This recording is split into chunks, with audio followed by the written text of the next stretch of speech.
Lieutenant Commander Brian Mizer is here, and also Mr. Swift and Mr. Schneider are here to answer your questions. And also, please. Well, I think it's a very appropriate analogy in that Hitler's driver drove Adolf Hitler for several years to some of the conferences that were responsible for the deaths of millions of Europeans. He was not prosecuted, even though he swore a loyalty oath to Adolf Hitler.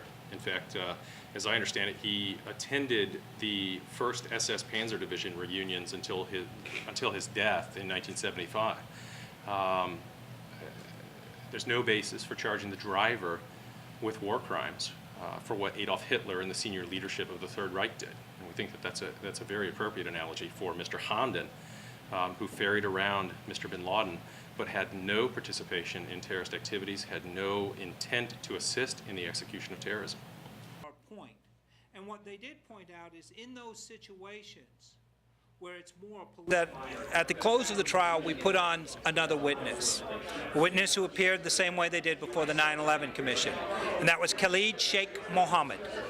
And Khalid Sheikh Mohammed was sent in 30 questions about Mr. Hamdan. And you know what Khalid Sheikh Mohammed said? He's just a driver.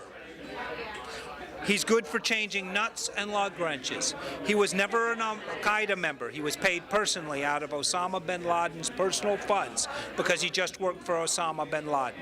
We put on other evidence that's classified about how much value Mr. Hamdan has been to the country. And we're confident with that evidence, and we're hopeful for a favorable verdict.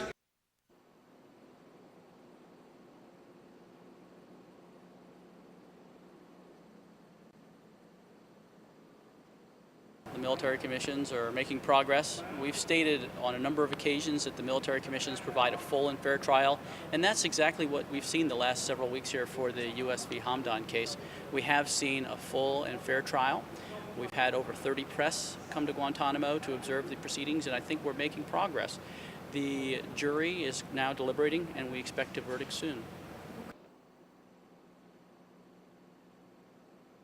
We're hopeful that the jury will return a verdict of not guilty on all of the charges and that Mr. Hamdan can return home, but we're prepared to continue to fight this case because it is a case worth fighting.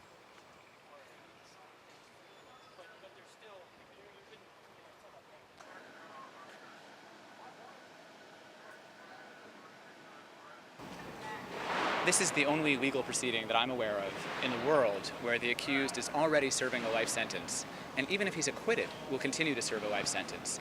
It's the position of the United States government that Salim Hamdan is an enemy combatant who can be detained until the cessation of hostilities in the war on terror, meaning forever, because there's not only an undefined time, but an undefinable time. And how can a proceeding be full and fair when the accused will continue to serve out his life in prison, even if he's found not guilty? That's a great question. I don't know the answer to that. We have an extensive translation and support on what